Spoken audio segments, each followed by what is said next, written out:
Okay, it's right at 2 o'clock, so we'll go ahead and get started. Good afternoon, and thank you so much, everybody, for joining us today. Congratulations on our new participants to the EDA VISTA program. We're really excited that you guys have joined us. I'll go through a quick couple points on Zoom really quick if folks haven't used it. So it looks like most everybody is here on the in the platform itself and should be able to view the screen. I think everybody is, in fact. There might be a couple people who are just on the phone. So what I have done is I've muted everybody's lines, but you can unmute yourself by clicking on your audio and clicking unmute. If you're on a phone, you can hit *6 and that should unmute you. And just in case you have any questions throughout, we'll have some times where we have dedicated question areas where I'll go ahead and unmute everybody. But if you have questions throughout, please feel free to either type it in the chat box, which you can find on your control panel, or unmute yourself and ask it verbally, and we'll be happy to take questions throughout. This is a lot of information. This is our kickoff call for folks who have been through this before. This will serve as a good refresher for folks who are new. This will serve as a good starting point for understanding kind of how the VISTA program works. We'll be meeting regularly over the next few weeks to continue the learning process. So we're throwing a bunch at you, but don't worry, we're here to answer questions anytime, and we'll be on the phone with each other quite a bit over the next couple months to walk you through everything. So just to get started, my name is Sally Whaley. I'm the program manager here for the EDA VISTA program in Austin, Texas. We also have with us over here in my office, Angela, who's our VISTA leader. Angela, do you want to introduce yourself? Good afternoon. Hello, as Sally mentioned, I am Angela Bonner, VISTA leader for the Austin and Denver office. Great. And then Stacy Webb is also joining us. Very dedicated to her job right now. She's on the road and had to pull over to use a public library's Wi-Fi. So Stacy, do you want to say a quick introduction? Yeah, just like to welcome all the Denver districts to our program. This is our second year. We piloted in Utah and Colorado last year. We learned a lot, and we've just received a lot of interest in the program. We're glad we're able to open it up to all 10 states, and just happy to have you all, and looking forward to seeing how this program is going to impact our region. Thanks. Great. Yeah, thank you, and thank you, Stacey. So good. So we've got both regions covered. We'll go through and first of all, let's see if I can get my controls right. Yeah. Okay. Introduce the Austin Regional Office participants. And if you're on the line and you want to do a quick shout out, please feel free to say hi. So we have Acadiana Planning Commission, who's been with us for a couple years. Alamo Area Council of Governments, who is also in their third year with us. Capital Region Planning Commission, Louisiana, returning. Deep East Texas Council of Governments, returning. East Texas Council of Governments. Gulf Coast Economic Development District down in Houston and Galveston. We're excited to have a VISTA volunteer this year. Awesome. Thanks very much. Excited to have you all on. Kisatchie Delta out in Louisiana is joining us for the first time. Lower Rio Grande Valley Development Council returning with us for their third year. North Central New Mexico Economic Development District returning. Northwest Arkansas Economic Development District is coming back with us after a year break. And then Rio Grande Council of Governments, who was in our pilot program and is joining us again, so we're excited to have them back. South Plains Association of Governments, who's joining us for their third year. Southwest Arkansas Planning and Development District, Southwestern Oklahoma, who is going to be our first Oklahoma participant, so we're excited about that. Southwest New Mexico Council of Governments, who's our second New Mexico district, so we're excited about y'all being on. And then the Texas Association of Regional Councils, who is hosting our VISTA leader and has been doing that for a couple years now. So they kind of serve with us in a partnership capacity to help manage the program and provide support to y'all. So thanks again for TARC for being such a great partner. So Denver, yeah, go ahead. Oh yeah, no, go ahead. Thank you, Stacey. Thanks. Denver had 10 openings for VISTA sites this year. Plus, we're hoping to get someone to host a VISTA lead to help Austin's VISTA lead, Angela, with all the work she does. Had a lot of competitive submissions. Unfortunately, we couldn't take all of them, but we feel like we've got a pretty strong program this year. So we have Bear River Association of Governments, Flint Hills Regional Council, Lake of the Ozarks Council of Governments, Montana Business Assistance Center, Nebraska Regional Officials Council.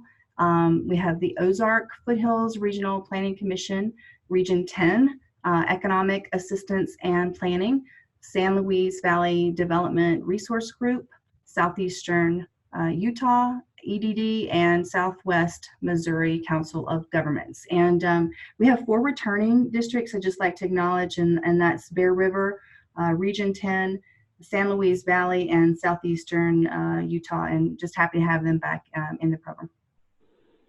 Great. Good. So we're going to go over some program details. We'll kind of do this as an overview. A lot of y'all attended the webinar where we went through some of these in more depth, but just kind of as a refresher for folks, how this works is that an EDD joins the EDA VISTA program for a 3-year period. So I mentioned several of our programs are reaching their 3rd year. We had a couple phase out this last year. The district designates a capacity building project that y'all want the VISTA to work on for that 3-year period. And then individual VISTAs serve for 1 to 3 years of the project. So you may find an exceptional VISTA who wants to serve for the 3-year term. More likely, you'll find a VISTA who wants to do 1 year, and then you'll continue recruiting VISTAs each year to fill up the 3 years. And then after 3 years in EDD, if you'd like to continue participating, we'll need to submit a continuation, letter of interest to be resubmitted to the program. As Stacey mentioned, they have 10 spots. EDA down here in Austin has 15 spots. 15 is where we've capped it. I think Denver's considering adding up to 15 next year. But that rotational 3-year is meant for new folks to come in and be able to take advantage of that 3-year capacity building, and then potentially designate a different one at the end of 3 years, or allow for a new EDD to come in. So this outlines the program responsibilities of EDA and the EDDs. We actually covered this in the informational webinar, so I won't go into as much detail, but just to refresh on that subject, the grant from CNCS is actually with EDA. So we handle all the reporting to CNCS and the administrative requirements. Recruiting the VISTAs is the responsibility of the EDD. But we provide a lot of support in this area, and we'll go over that later. We provide guides and resources. We handle the posting of your VISTA opening on the AmeriCorps website and host weekly recruiting calls, which will start in September. So EDA will provide an initial VISTA orientation and then training and virtual training webinars throughout the program. We also host monthly calls. We have one with the VISTA supervisors and a separate call with the VISTAs. We think those are extremely beneficial. We also collect the monthly progress reports that your VISTAs will be submitting.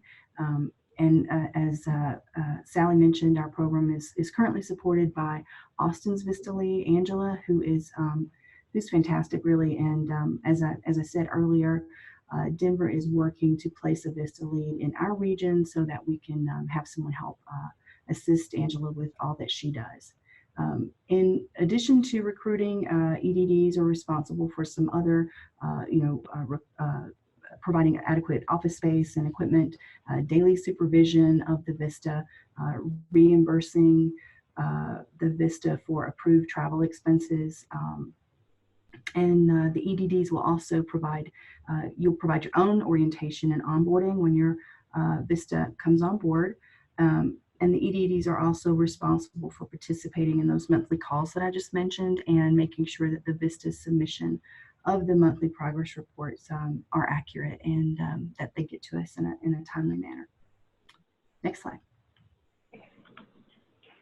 Great. Thank you, Stacey. So program supervision, just a couple of things. Stacey did a great job outlining kind of where the responsibilities lie. For y'all, the program supervision is day-to-day. So we help support the program. We help support you guys with any questions that you have. We help support you guys with recruitment. But the day-to-day supervision is down to y'all. So there's a few things there's a couple different places we interface with y'all just to understand how that's going, to help keep track of how the programs are progressing. So the first thing is a monthly reporting form. And everybody who's been in the program is very familiar with this. It's due on the 15th of every month. So we give you guys a couple weeks to get those reports together. This is a requirement under the agreement that y'all will sign in order to be in the program. That you are responsible for providing a monthly report. And the way that actually plays out is that the VISTA will write it, and you as supervisors will review it. It's a great opportunity for you to sit down with your VISTA and talk about how things are going, and understand that that the program is being tracked in the diligently in the best possible way for us to be able to report it back to to CNCS and to EDA that this program is successful and that it's useful for y'all, and then also of course for us to be able to troubleshoot anything that isn't working. So I'm going to go through what that looks like. Angela put together some just a mock-up of what this report is going to look like. And so I'll walk you through that. So this is all done through Google Forms, and this is so that we can, if anybody has ever used Google Forms on the phone, when you all submit this to us, it goes into an Excel tracking sheet. So it's all one place, so we don't have to pull a bunch of results. We've done this a few different ways in the first few years of the program, and we found that this is just the best way to use reporting. And moving forward, once you get your VISTAs onboarded, we can go through this again with y'all to make sure that everybody's up to speed. We'll go through this with the VISTAs when they first come on board so that they're up to speed. But just so that y'all know what it looks like, I'm going to walk you through what this form is. So, everybody will report. So if, for instance, one of my VISTAs is reporting, they put their name in, they put their supervisor. There'll be a drop down to select which region they're in, and then they'll put the reporting period. And all of these things are required. We track leave taken. As a side note, we do appreciate the VISTAs keeping track of their hours worked, so they should be using, kind of whatever, if you can get them into your system. I understand some HR systems only work if they're technically an employee, which your VISTAs won't technically be an employee, but VISTAs should be tracking their hours. We just track leave taken and personal days, so we don't need to see the hours tracked. Y'all should be tracking that. We just look to see what their personal days and sick days are because we report that back to CNCS. So we track that here. But most of this is going to be kind of about what they are working on. So, and again, this has been distilled down over several iterations, and so we have really tried to dig in on what's best for the VISTA report, how we can use that data to understand how the program's going. So we give a project status update is the first thing. So just a narrative of the activities that they've done, how they are meeting goals they've outlined in their volunteer activity description, which is a document that we will go over shortly. And some people, we get some reports in that are almost like journals of their month and their of service, and we get some that are just good summaries. So kind of however y'all want to do this, but again, this is a great way to track how the program is going. So here is a good example, I think, taken from one of our current VISTAs, talking about a program they're working on, and then also, looking at some of the training that they did. SEDS progress. Some of these aren't going to be applicable to everybody. If your VISTA is working on your SEDS with you, we just like to see that broken out to understand how they're working there. Resources developed or secured, if you have your VISTAs working on grants for you, applications, or administration, we like to see that. One of the metrics that we track is grant dollars leveraged? And so this is just kind of the narrative form to help understand what that looks like. But then resources developed or secured could also look like, if you're working with volunteers in your community, so what those volunteer hours are, or if they're writing out a big handbook guide to the resources that you provide your region and you're marketing that. That's a resource that they've developed. We want to hear about that too. So grant proposals, choose a very specific area to look at that. Partnerships facilitated. A lot of the VISTAs we know work in outreach in the community and working with different partner organizations. So if they're going out and they're developing new relationships on your behalf, we'd like to hear about that. Economic development acumen, so if they are going through trainings, things like that, we like to look at that, especially as a best practice sharing.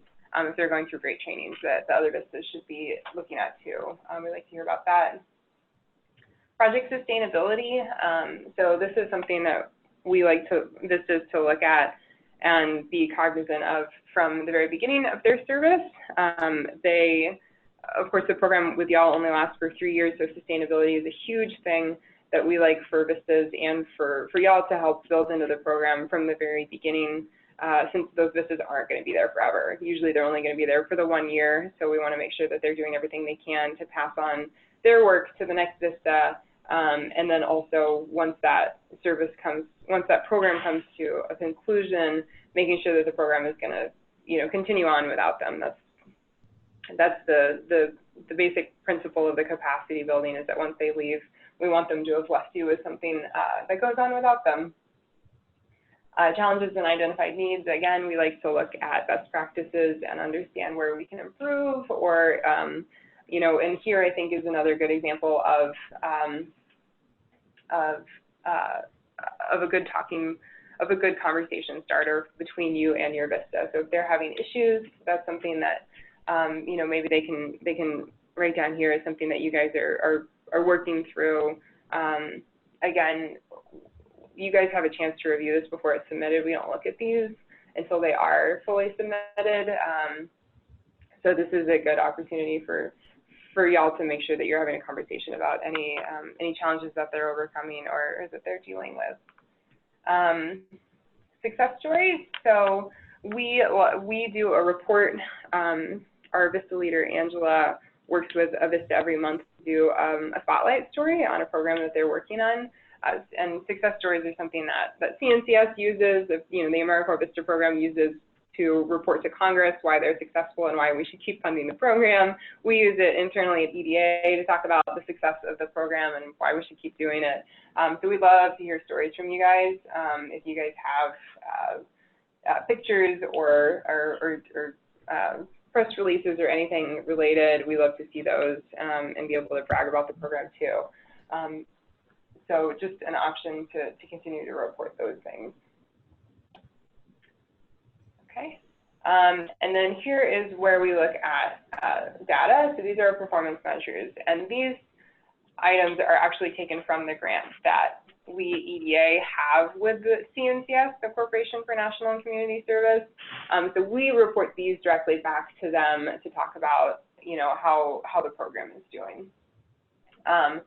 So focus areas, and again, this is a ways away for you guys. Nobody here, if you don't have a current VISTA, is going to have to report until getting into 2020, and we have a long document with instructions on this as well, but I'll just run through it so you'll have it in the back of your brain at some point, and maybe it'll ring some bells when you're looking at it in the beginning of 2020.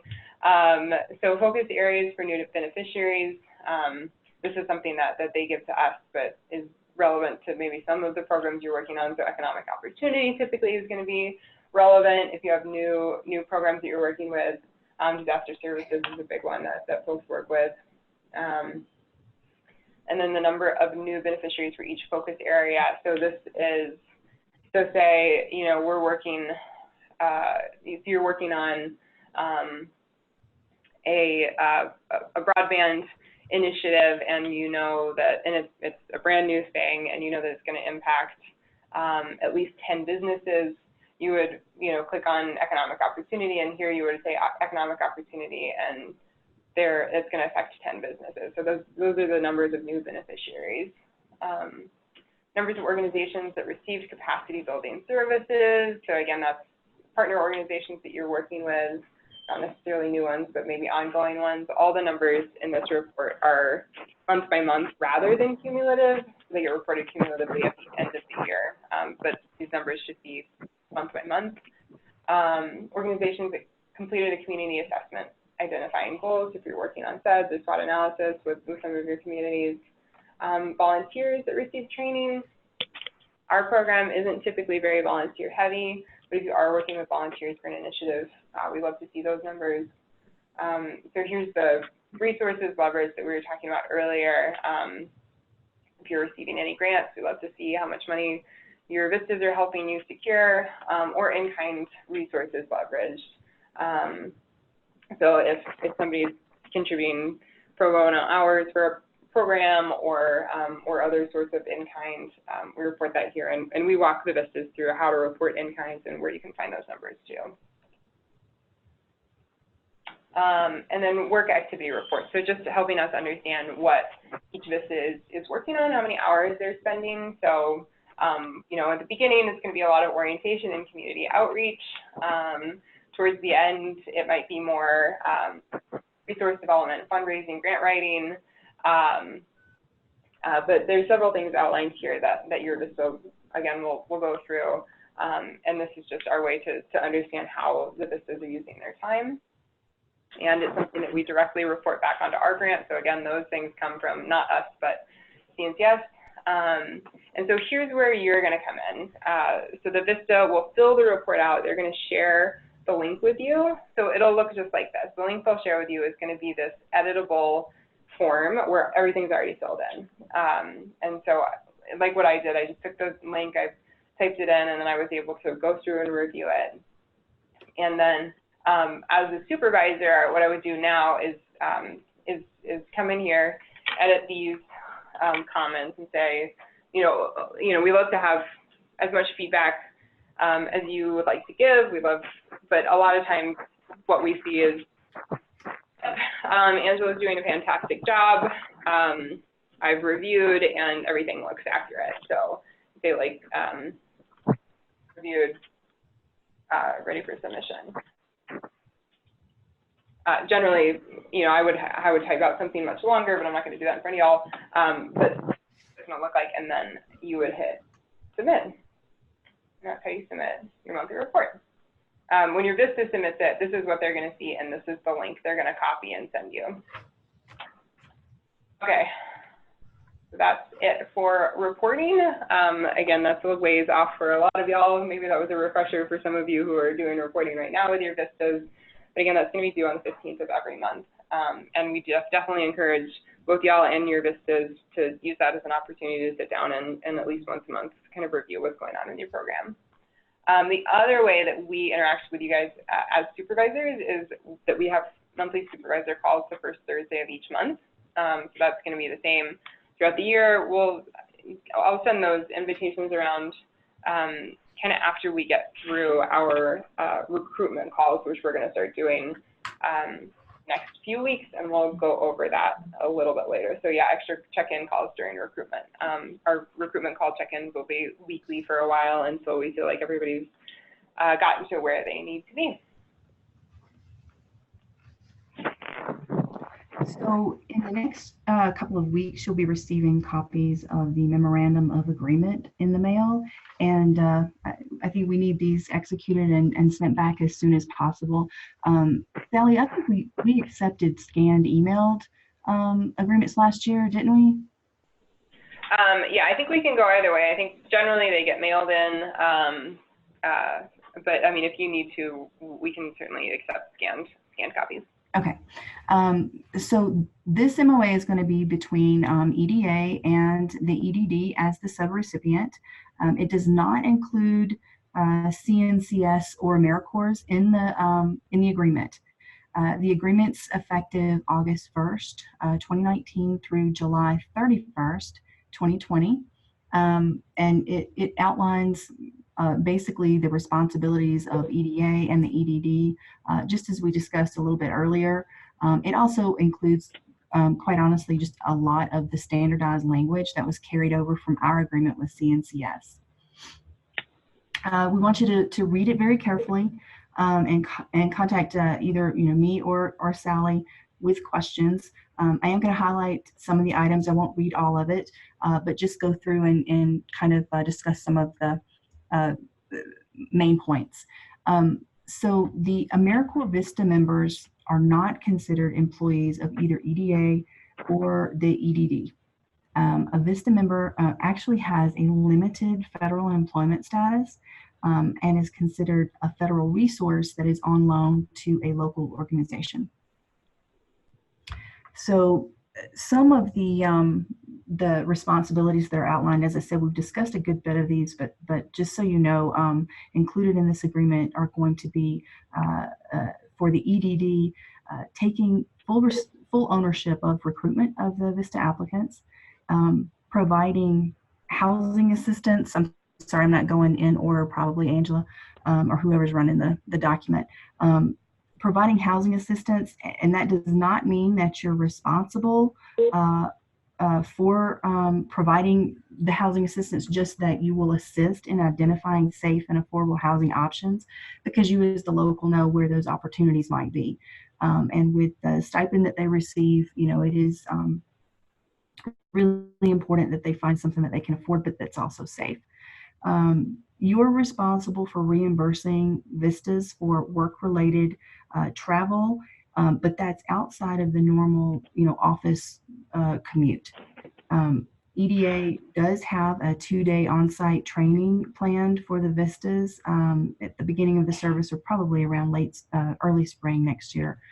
So you do plan for that. But other than that, the travel is really at your discretion.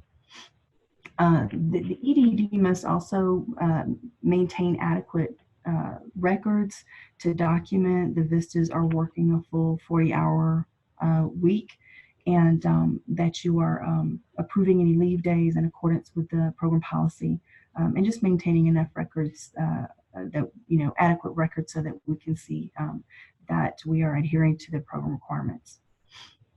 The EDD also must prepare to provide an advance of $500 if necessary to the VISTA for any emergencies they may have. And if that's the case, just please let either me or Sally or Angela know that that's something that you're going to do, so that we can make sure we follow the procedures with that.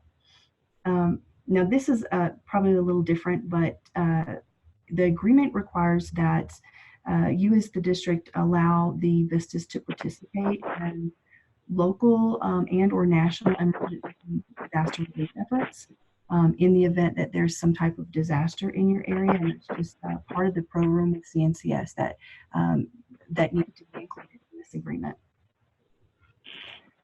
So this is an important point, because we know a lot of the VISTAs work with other organizations, but it's important that the VISTA cannot be assigned by you to another public, private, or nonprofit agency. Working with an external partner is fine.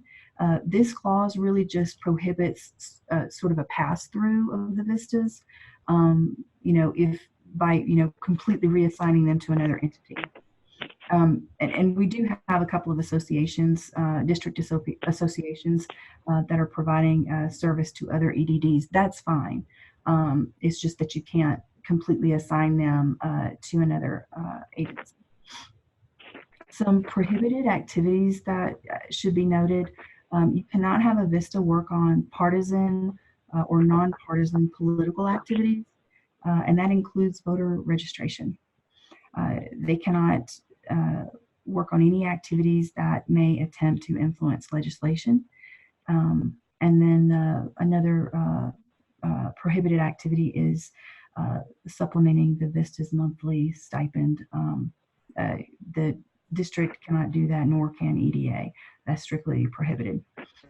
I won't go into all of EDA's responsibilities, but they mostly consist of responding promptly to your request.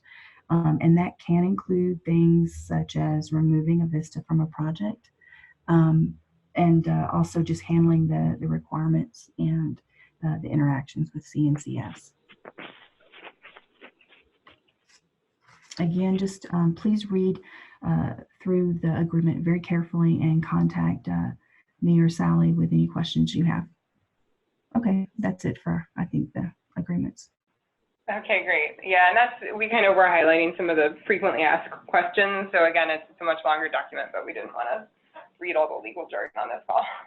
So yeah, let us know if you have questions. Great, so getting into recruitment, which is going to be obviously the biggest topic for the next few months, both for the new folks and for the folks who are returning. Angela, do you want to talk about who serves in VISTA? Sure. Just to give you a brief description, as you see here, who is a VISTA. VISTA members are men and women ages 18 and older who commit a year of full-time 40 hours per week service to help local communities build capacity to develop lasting solutions to poverty in America. Basically, these are either young men and women, or older men and women who would like to dedicate, as mentioned, 40-hour time to a program. Just to give you a little makeup of who these members are, we have 81% female, 82% are born in 1992 or later, 93 are experienced volunteers, 58% have more than 2 years of volunteer experience, 52 are local recruits, and 38 are national recruits. So again, our members are diverse. They come from many places. You have a lot that do serve in their local community, but you also have people who would like to travel, who also like to volunteer in other communities. So in that, just be open and aware of where you can find a potential volunteer. Great. Yeah, thank you, Angela. And we have had a very diverse group of folks that serve with us, both folks who are straight out of college, people who are finishing secondary degrees, people who are retired and wanting to serve, people who are wanting to transition their career into something closely aligned with economic development, and this is a good opportunity to do that. So we've had people from all over the place. We've had mostly people who have served locally, but definitely have had some folks, more than one, who've moved even from overseas to serve. All VISTA volunteers are American citizens, but we have had people who have been overseas and wanted to come back to the States. So we've had people from all over the place. And again, we'll get more into that when we get into our recruitment discussions, but just to demonstrate the diversity of the group. In our recruitment timeline, and we have a very detailed schedule of what the recruitment's going to look like as well, but here's an overview. So opportunity listings and volunteer activity descriptions, which we're going to cover shortly, are going to be due at the end of this month to get us kicked off. Those are kind of the first steps that we need to take in order to get recruitment moving. September through November is all going to be taken up with recruitment and interviewing. And again, that's once the opportunity listings are posted and you guys are out in your community talking to your colleges and universities and community organizations and posting things on job sites, and hopefully interviewing and onboarding people. So we're going to get that kicked off as soon as possible to give folks plenty of time to spread the word and get some good applicants in. November is when we are going to have to finalize VISTA selection. So we do it a month or two in advance of when the VISTAs actually start. We don't have specific dates right now because CNCS has not yet released their calendar for bringing VISTAs on for 2020 yet. But what we're looking at, if we're comparing it to last year's schedule, they have all of VISTAs start. There's a few dates throughout the year when VISTAs come together to start. They do a virtual member orientation over in y'all's office, but over the internet. They'll do a member orientation, and there's just about one of those a month throughout the year. And so we are going to be using the January date to start our VISTAs, and some of our selection date is going to be dependent on when that data is. We think it's going to be at the end of January, and so usually it's a month or a month and a half out that we have to have all those selections finalized. So it'll probably be November, maybe early December, that we're going to need to make those final decisions on selecting and hiring VISTAs. So January is going to be start of service. We're hoping that this timeline is going to work out really well. We've pushed it back over the past couple of years, trying to line it up a little bit better. This last year, we had a lot of folks start around the holidays, and it's just tough to bring people on then. It's tough that, you know, it doesn't quite line up with a calendar year or a semester. So we're hoping this January start date's gonna work really well. So they will go through their pre-service orientation. That's their virtual, you know, orientation they'll be in your office on that first day, and they'll have a couple hours of orientation then. That'll be their kickoff of service. They're going to start in your office on that day.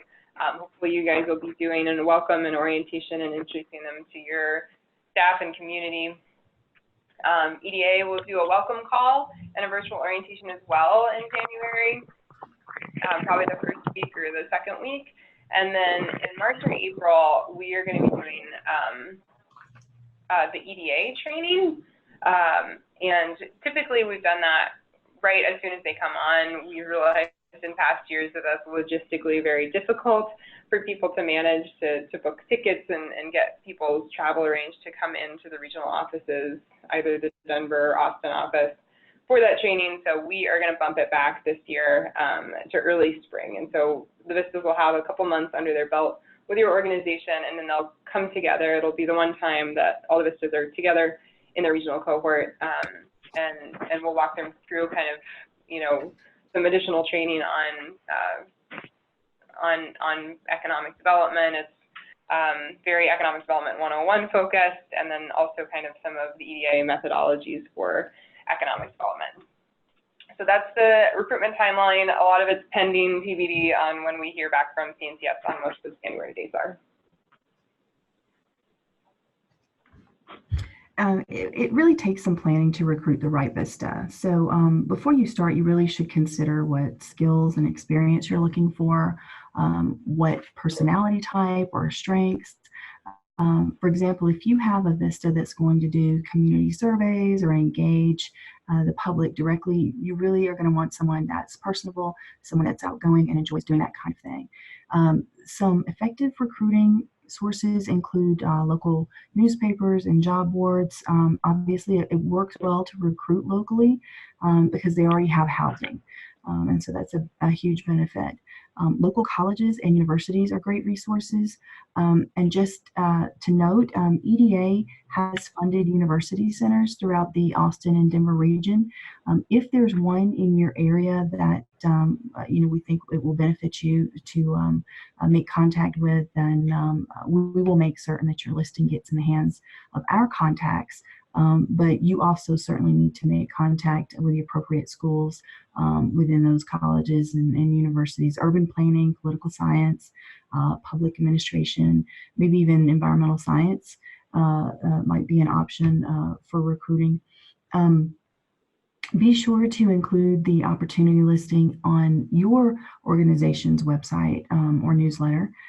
Obviously, social media, LinkedIn, Facebook, and Twitter accounts, online job sites like Monster Jobs, Simply Hired, or Indeed, Craigslist, Idealist, and another source would be maybe nonprofit association boards like American Planning Association. If you're a member, I think it's free to post an opportunity listing or vacancy, something like that.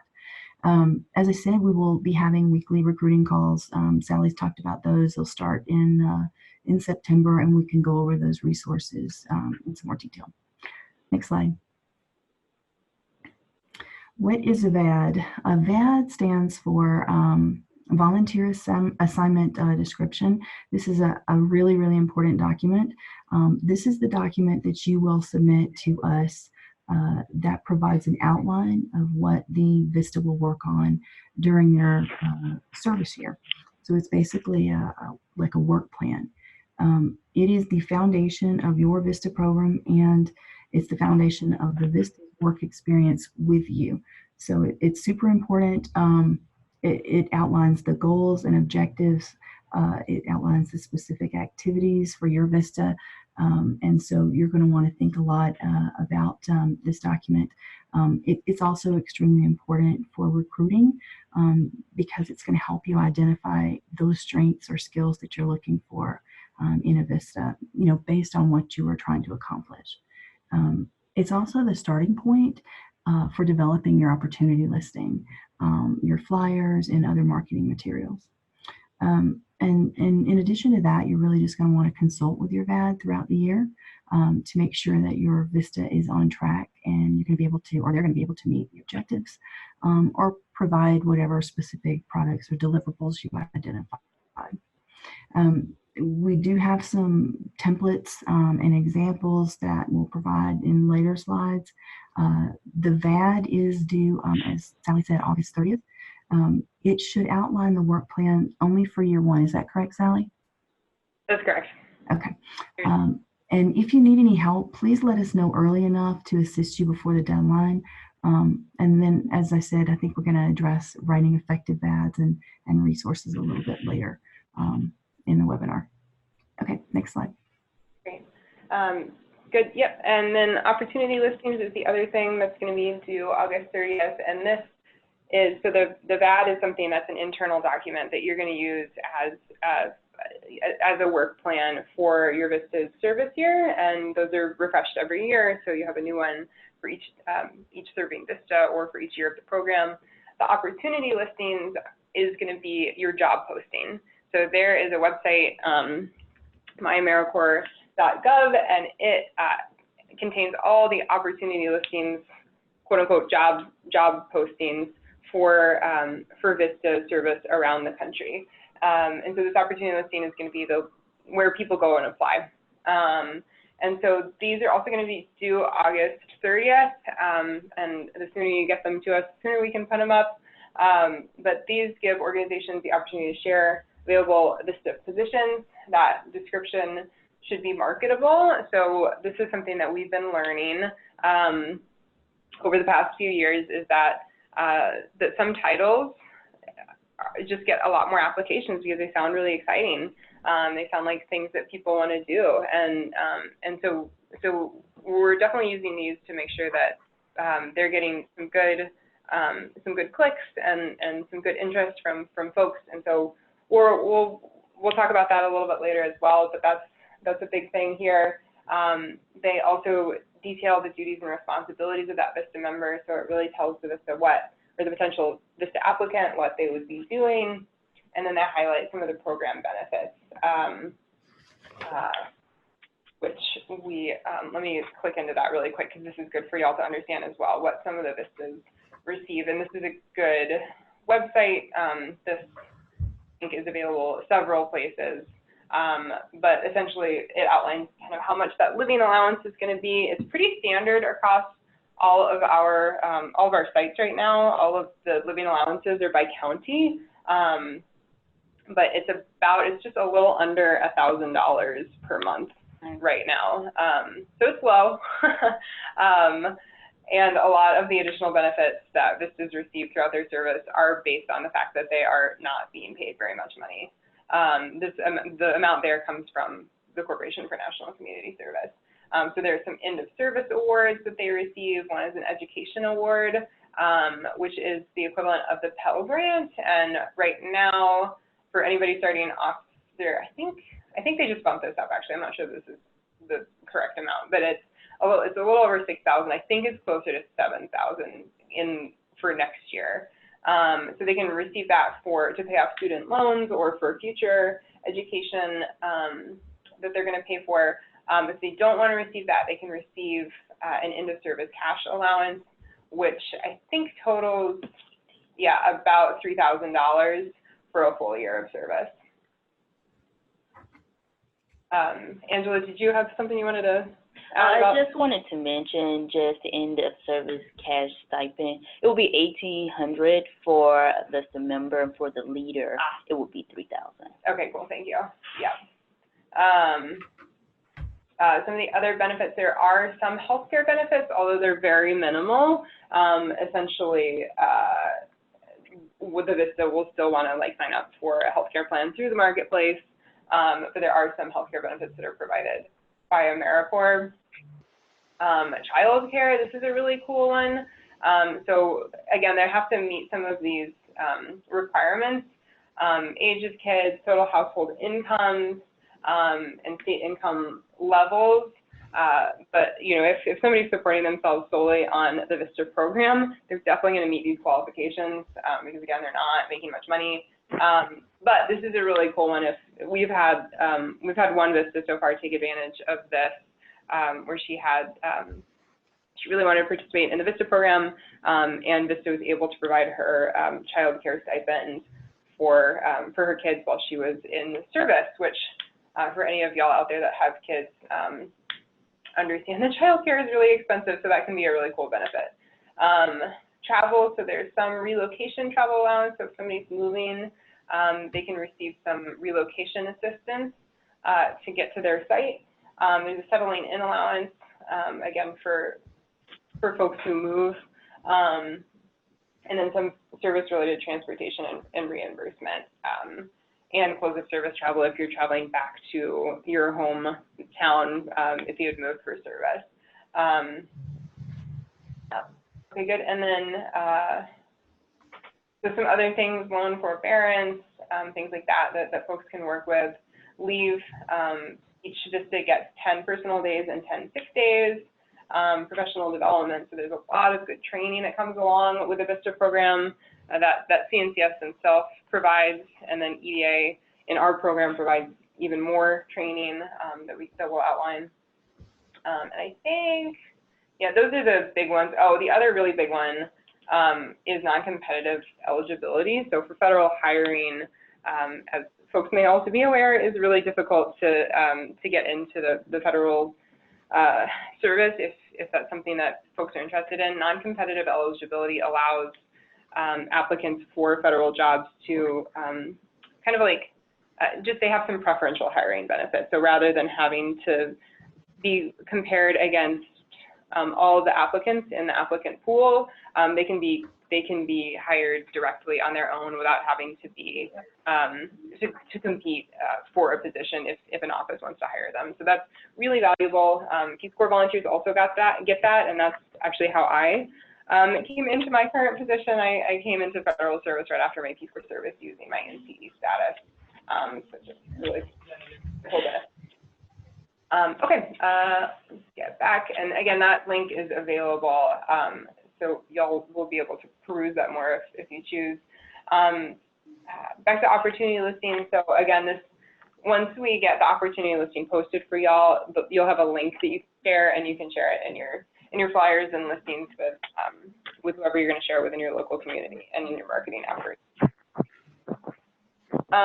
The other thing that's really useful, need y'all to turn this into us, but we do like to see them and help and share them, is creating a flyer. So this, again, so the opportunity listing is the link that people apply for and has all the information, but we have had folks throughout our program create flyers for marketing, and we have an example here, and this is kind of just like frontline marketing materials that help summarize, and so you're welcome to use all of our information here. I'm pulling up one from Acadiana from a couple years ago. Here they have information on what EDA VISTA program is. They have information on who Acadiana Planning Commission is. They have information on what the project focuses on, and then some, good information here about when it starts, who to talk to, and then some just additional information on kind of benefits, what VISTA and CNCF stand for, and then, typically here is where you would put your link to the opportunity listing so that people can apply. Okay. Great. So so that's your flyer. And again, this will be brought up on recruiting calls moving forward. Interviewing is fairly, for the process of interviewing, fairly simple on our end.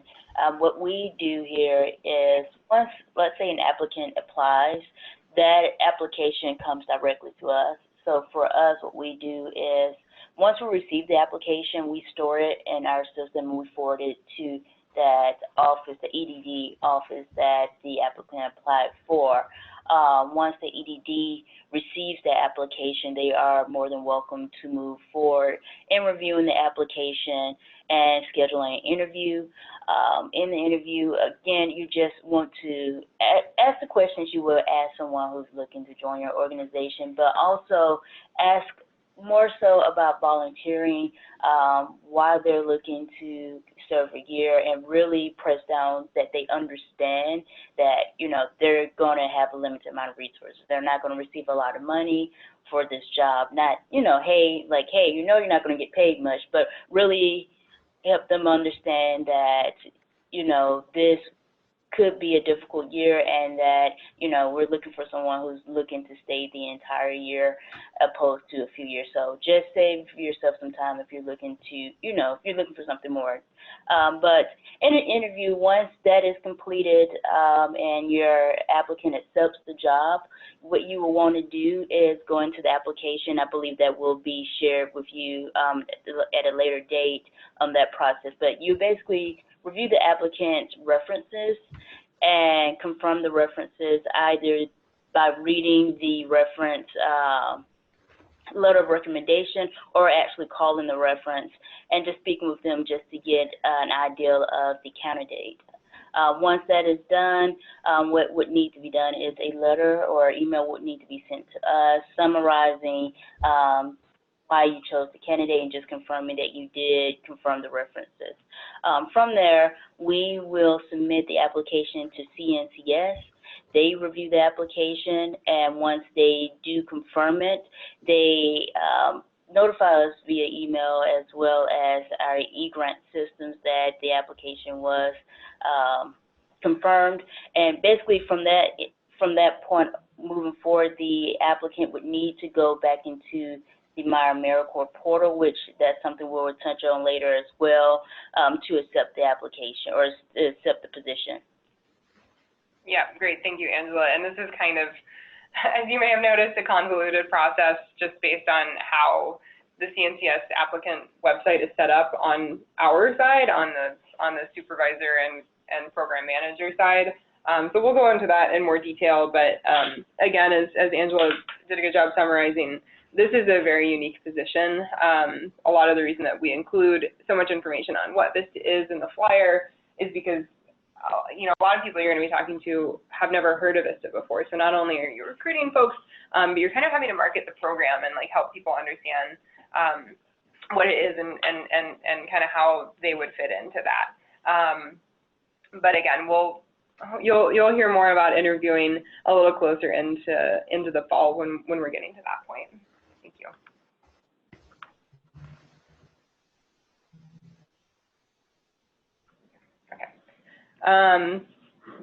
So moving into, so now we've gone all the way through recruitment and selection, and now we have our VISTA selected and moving into bringing them on board to your organization. So we've touched on, you know, training and onboarding sort of throughout. There are a lot of training components to this program, but that's really to the benefit of you and to the VISTA. First, the selected VISTAs are required to complete a virtual pre-service orientation, the PSO, and this is through CNCS. It takes place before the VISTAs get on site to your office. The VISTAs will register. Sally, Angela, and I will make sure that they're registered for the appropriate PSO. We're hoping they'll all be in the January one. The VISTAs will receive the invitation and instructions from through the AmeriCorps portal, so they'll be taken care of through that.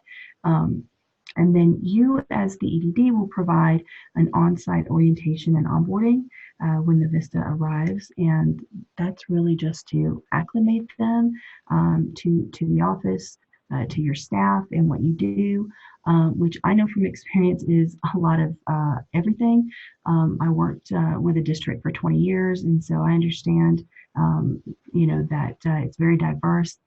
So it may take some time for them to fully understand your organization and just all that you do.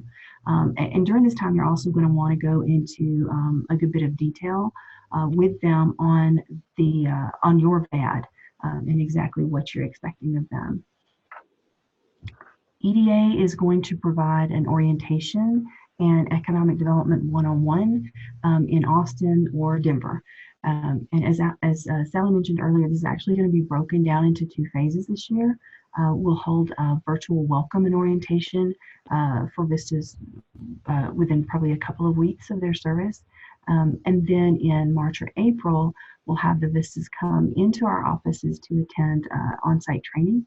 And that will be either in Austin or Denver, whichever region you belong to. And we think this will really, first of all, give you time to help make travel arrangements, as Sally mentioned, but also to allow the VISTA to have some sort of frame of reference. So when they come into this session, it's just more productive. It's a little overwhelming for them to have everything in the first month. So we'll talk about that training, I think, closer to time. And then last, the VISTA leaders, they facilitate ongoing training opportunities throughout the year through webinars and training modules. And so they'll be providing that on sort of a routine basis and continuing their learning experience. Okay, next slide. Great. So what can you do to help a VISTA? So there's a few things. We kind of went over some things that were prohibited earlier, but relocating to serve. So that's a big, as Stacey mentioned earlier, there's a few things that you can do if you're having a VISTA come from a different place and moving into to your region to complete their service. So here's a fact sheet. I won't go through the whole thing, but again, this is a good resource. Those is receive that travel allowance, settling in allowance, that comes from CNCS. One of the things that, and this is just a good information, so if you're working with a VISTA that is going to relocate, this is a good resource for y'all to just be aware of what is available to them. And again, these documents all can be found on a site called VISTA Campus, and we haven't gone over that, but this is essentially where all information, any questions you have, you're going to be able to find. So you can come on here, and VISTA members have all kinds of good resources that they can look at. You can direct your current VISTAs, your serving VISTAs, or potential VISTAs here to look at all the different resources and trainings and support that they have available to them. On our side, here over in the Supervisors tab, there's all kinds of great information available to help you understand how to support your VISTA, how to run a good program. They do a lot of good trainings as well. I'm trying to see, maybe under more resources, but they have lots of good recorded webinars. So again, if you're brand new to this, or if you have questions, Stacey and Angela and I are always happy to help, but there's also all kinds of good resources here on this website on vistacampus.gov. The only other thing I would say about relocating to serve is the housing. So it is, VISTAs do qualify for low-income housing based on their stipend. If you have a program in your county or city that you can help them understand or get into, that might be a good option. Otherwise, just kind of steering them as a new resident in your community, steering them towards a neighborhood that's convenient for your office and the work they're going to be doing. But CNCS emphasizes this, and I think it's appropriate that that you guys are going to be their local contact if they're moving in. Other ways You can assist a VISTA. There are a few things that aren't allowed. As Stacey mentioned earlier, a lot of the benefits they receive are based on that low level of income that they're receiving. So direct monetary assistance is not allowed. So you can't hand your VISTA a check for additional dollars every month to supplement their stipend. That's disallowed under the VISTA policies. Some of the things you can do are help with their housing subsidies.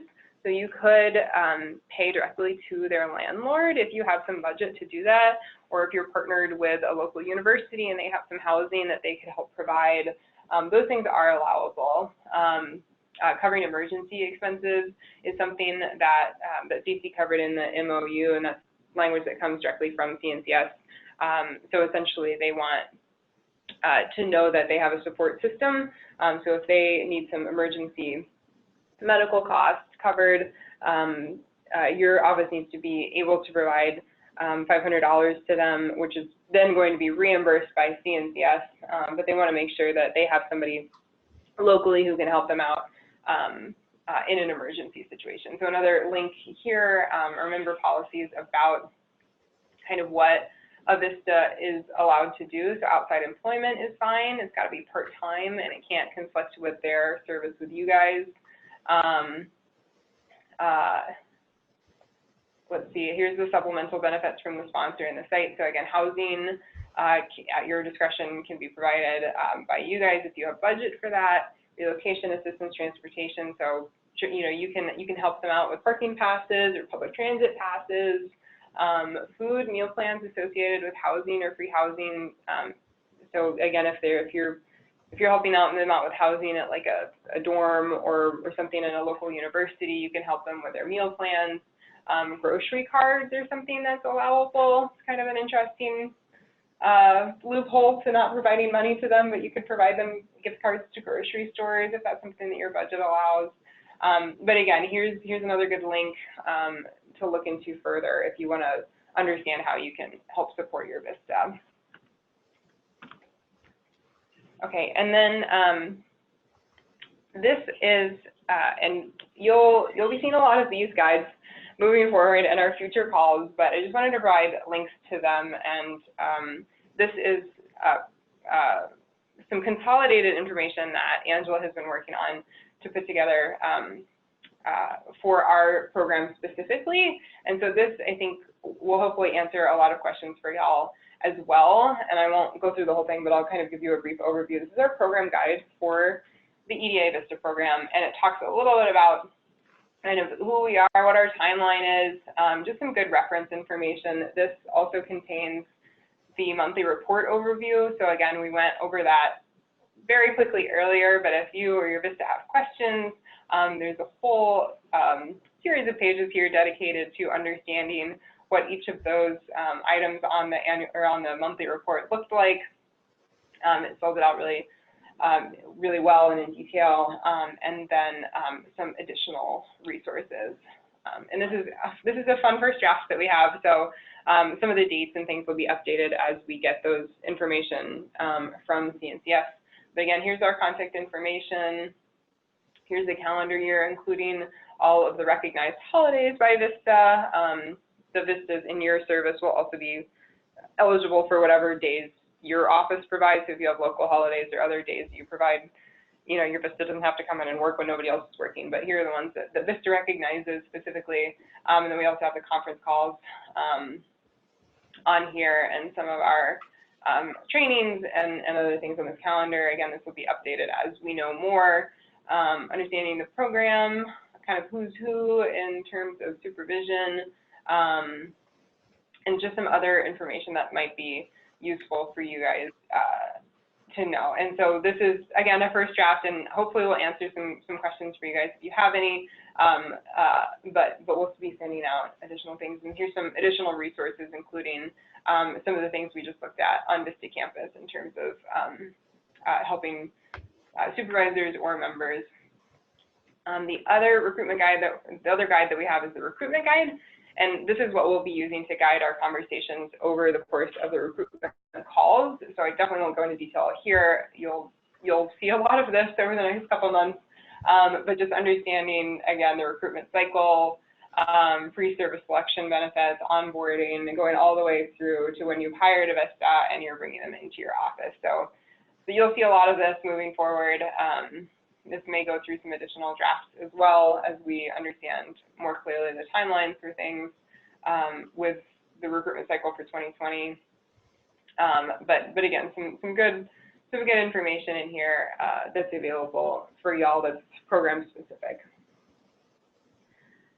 So we're going to pause for a minute and see if anybody has any questions so far, because our next section, we're going to go into detail on the VAD and opportunity listings, because we want you all to have a thorough understanding of that over the next couple weeks as you start to put these documents together. So does anybody, I'm going to unmute all the lines and see if anybody has any questions at this time about any of the other information we've gone through.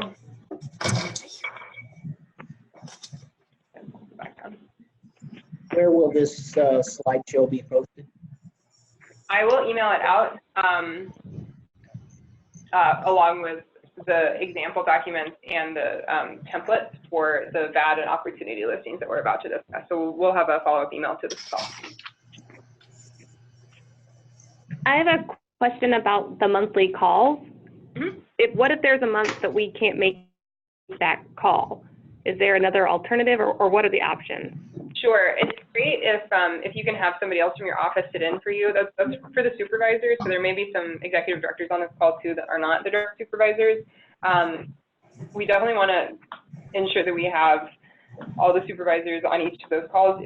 If you can't make it, if you have a replacement in your office, that's fantastic. Otherwise, just letting us know in advance so we can be sure to forward you any of the relevant information. But definitely understand that while those are mandatory, that things happen. So we may not have you guys for, every single one of those for a 12-month period. Thank you. Yeah. I have a question. Where did you say the current opportunity listing website is? It's myamericorps.gov. Okay. And I'll pull it up in a minute to show you guys what that looks like. Okay. Thank you. Yeah.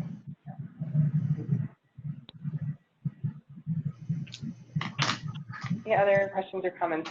We can kind of wanted everybody to kind of stand up and shake their arms around a little bit, since we're an hour and 7 minutes in so far. But hopefully we'll definitely get done, I think, in the next 30 minutes before the 2-hour mark anyways. Okay. Sally, this is Josh with the Gulf Coast Economic Development District. Hey, Josh. My primary concern is making sure that we secure our VISTA housing in the region, because that's not cheaply done.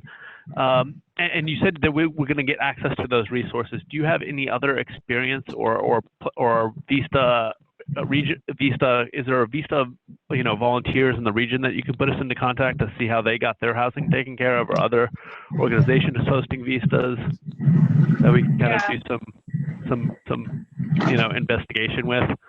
Sure. Yeah, that's a great question. So I've seen it done a few different ways. I think one of the most interesting ways I've seen this done is that up in North Texas, the Council of Governments up there is actually in charge of their affordable housing program, and they realized that their VISTA was having a lot of trouble finding housing, and went back and reviewed their policies and actually just amended it to include that people in service, like full-time service, get priority on their affordable housing list. I think that's kind of an extreme case. Not most folks have that capability, but potentially coordinating with your local affordable housing authorities or kind of whoever works on that. Another good resource is that there are a lot of local VISTA groups. Like, Angela, do you want to talk about? Sure. I know here in Austin they have a lot of different types of housing. You have co-ops, which I know are fairly popular with the VISTA members that I mingle with here in Austin. Also, there are Facebook groups or certain groups they can find on social media catered to VISTA members. Again, there's cheap housing or affordable housing. There's rooming situations. So there's a lot of options out there. I would recommend that you do, like, go to Facebook and see if there's any housing information there. If you know of an organization that has House Vista before, speak with them to see if they know what their Vista did with housing. I know in Houston there are a lot of Vistas there. So I know that they do have a lot of resources out there. So again, social media, that definitely will help out networking with organizations that have had a Vista in the past. And also,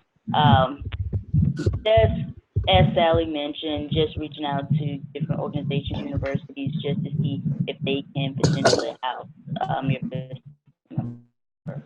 Yeah, and Josh, it's, you know, I think you're in an interesting position because it's going to be a lot easier for you guys to recruit in the larger metropolitan area than in some of our rural areas. But at the same time, right, the housing's more expensive. So we, are happy to help in any way that we know how to, in terms of what other EDDs have done, but also happy to, you know, I think it's good for you guys to connect locally with any organizations that have had this past and might have that good local knowledge that we wouldn't necessarily have.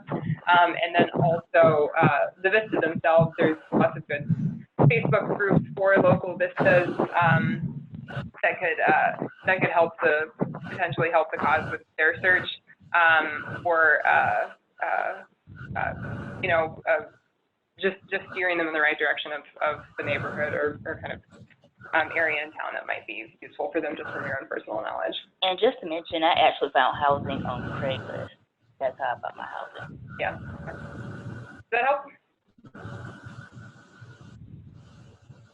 Yeah, hopefully that's helpful. No, that is. Thank you so much. Great. Any other questions?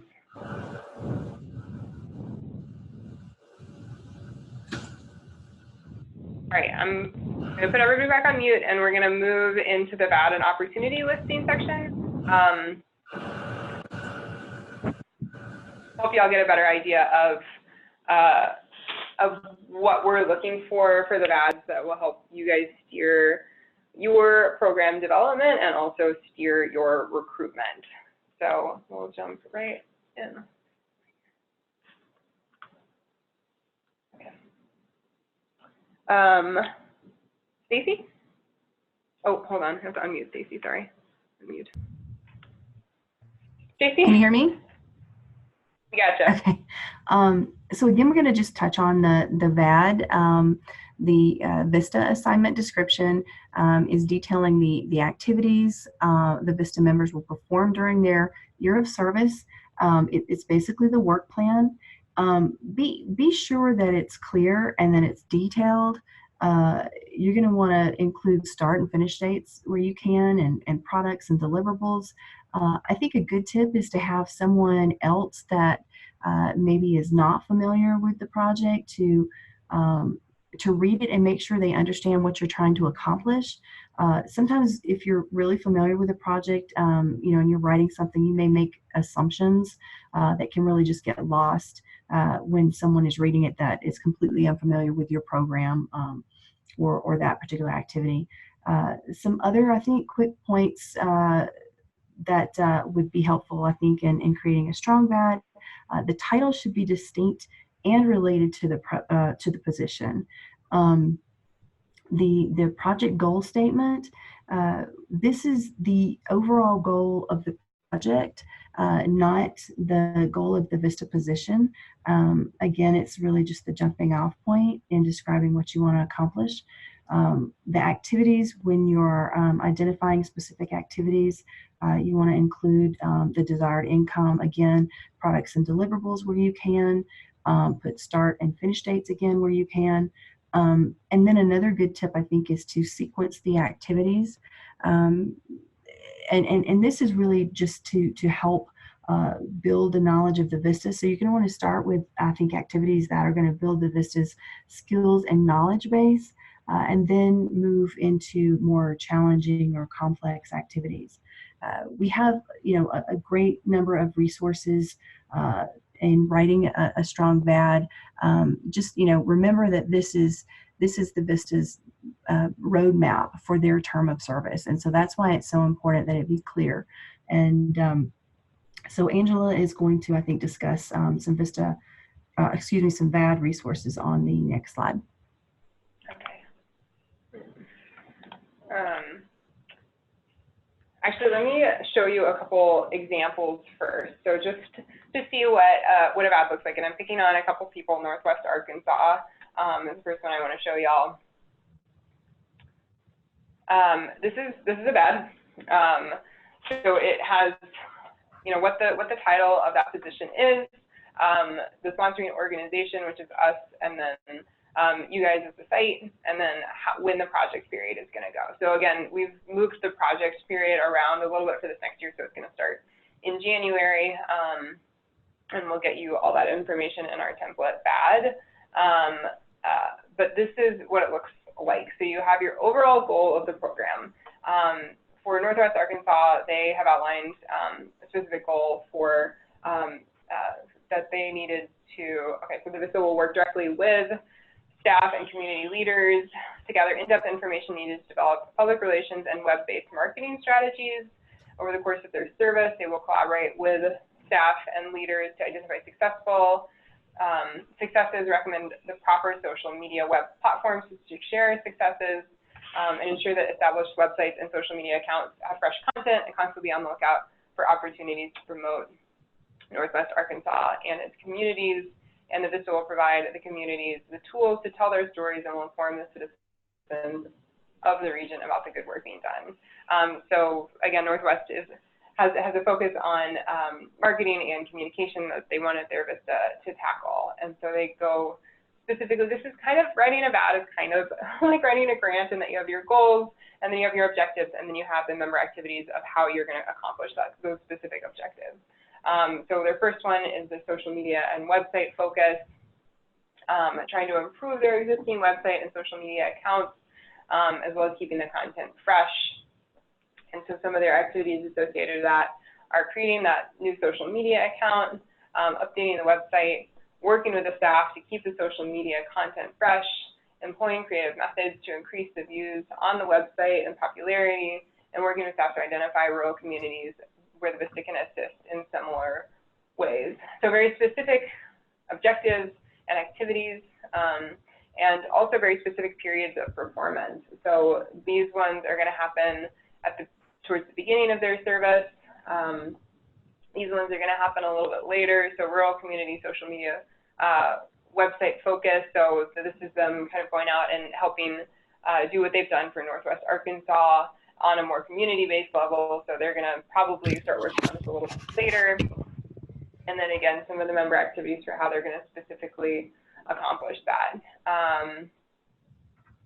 So I like this one because it's very specific in its goal, and it's very specific. It does a really good job of outlining the specific ways that they're going to accomplish all of those objectives.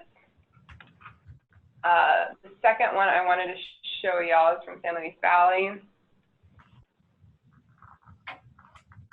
And this one is good because I think it's a little more, this one's a little more broad in nature in terms of lining up specifically with what an economic development district does. And I wanted to show you all this because I know a lot of you guys have your VISTAs working on some aspect of your SEDS for some or most of their service.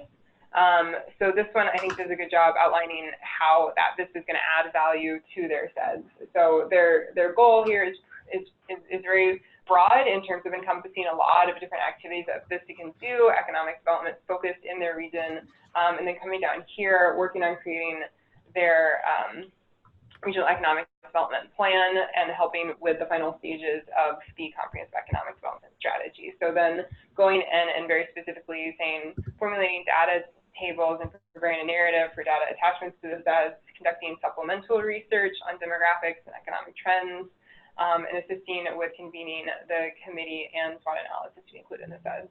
And we said this on a few different forums talking about the VISTA project is that we don't want the VISTA in there duplicating work that you guys legally are providing under your district planning grants, but we certainly love to see VISTAs adding value in any area that your economic development district is working on, including the SEDS, and so outlining specifically how they're going to do that. So this BAD goes on to outline a couple other activities that they want the VISTA to work on, so developing promotional materials to promote their EDD and the work that they are doing for their business loan program, and then for their enterprise zone contribution projects, and then moving on to developing a sustainable small business development program, working with community partners and documenting small business strategies. And then this one, which y'all will see in the template that we're going to share with you guys, is kind of a general building economic development acumen and assisting EDD staff with community outreach. So this economic development acumen is one that can go on throughout the course of the program, but just essentially ensuring that they are gathering and developing the skills that they need in order to accomplish the programs that you've set to them. So that's what a BAD looks like. Again, we'll be sharing the templates for these when we send out the follow-up email. Okay, Angela? And these are a few resources, just to kind of piggyback off what Sally was speaking about earlier regarding Vista Campus. Vista Campus is a great website and has a ton of information from A to Z of how to run your project. Here is a webinar. I think their webinars last between an hour to an hour and a half. But if you're not able to watch the webinar, they do list a number of resources that you can just go into and review for information. But again, here you see Vista Assignment Description Manual. That particular link gives you a number of resources that you can use to build your VAD. So again, here are just a few resources. These resources, again, open up to additional resources. I would highly recommend, if you have time, of course, to watch some of the webinars. I think 2 of these here are 2 webinars. But again, they give you a ton of information, so be sure to check them out.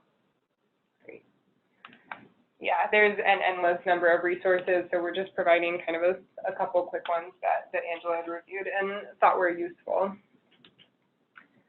So on opportunity listing, so again, this is going to be the actual posting of your job where folks can go in and apply to. Just to review a little bit of what we shared earlier, that's going to be that link that you can share in flyers and share with members of your board, nonprofits, and things to help get the word out. And then also we want it to be marketable and descriptive of what that VISTA is going to be accomplishing over their year of service. Looking at that, so this is going to be the template we're going to send out for y'all to look at.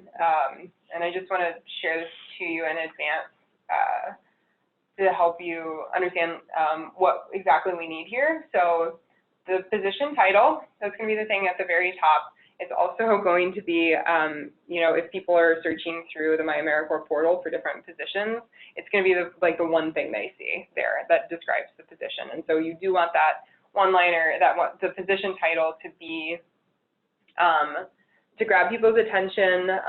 Also, just as a logistical thing, they're listed in order, in alphabetical order. So if you have just the listing that starts with an A or like a number, those will be at the top.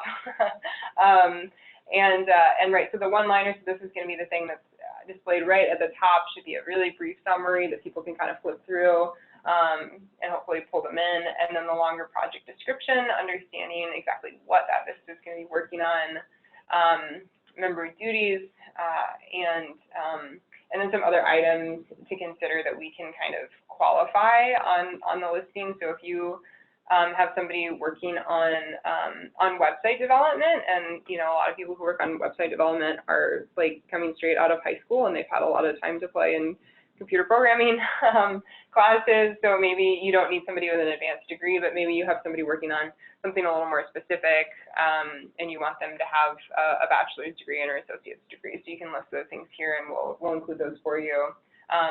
Languages, skills, there's kind of a pre-prescribed list that we can choose from that we'll try and directly match for you guys, and then other requirements. So if they're going to be doing a lot of traveling, you need them to have a car to get around your district. That's something to include here. And then the contact information for who you want to have listed that potential applicants can contact with questions. So generally, that's going to be the supervisor that you guys have appointed for the program. And let me show you what this portal looks like. So myAmericorps.gov is where all these listings are. And, you know, it's a federal government site, so it's not that attractive. This is where people search. So I would go in, and if I am wanting to be in AmeriCorps VISTA, I could come in here and say I want to look for AmeriCorps VISTA listings, and let's say I want to do it, I live in Colorado, or I want to live in Colorado. So let's search and see what comes up. So again, so you can see this is the job title, and this is the one-line description. So, and they're all listed alphabetically. And so I want to scroll through and just see one that grabs my attention. Like this one's pretty descriptive. So it's an African Community Center and it's youth program management. Okay, so that helps me understand what's going to happen here. We'll click in through here. We can see the listing dates, program start and end date. So I know that this one's about to start next month. So these people are probably looking for somebody really soon. And you can see that they have displayed here, you know, who this African Community Center is, a little more information about them, a little more information about their programming. You know, you're going to evaluate how to best recruit and utilize and manage volunteers, so a little bit of the description, and then the member duties, so very specifically going into what that VISTA member is going to do over the course of the year. Any program benefits, so again, if your organization is that you can provide some housing or transportation, those would be good things to list here. Some of the things that are going to be included for everybody are the education award upon successful completion. You know, we'll list like the NCE status and some of the other details. Healthcare benefits are listed here. So you can see kind of all the things that we have outlined, and then the contact information is here so that they know who to reach out to. The other thing I'll mention about this template is that I have a word limit or a character limit on here. That's not me, that's the program. So if you guys send me stuff with more characters, I'm going to have to chop out some of your language. So I prefer you guys to give me what you want listed, and if you go over, just know that I'm going to have to make the decision about which words don't make it.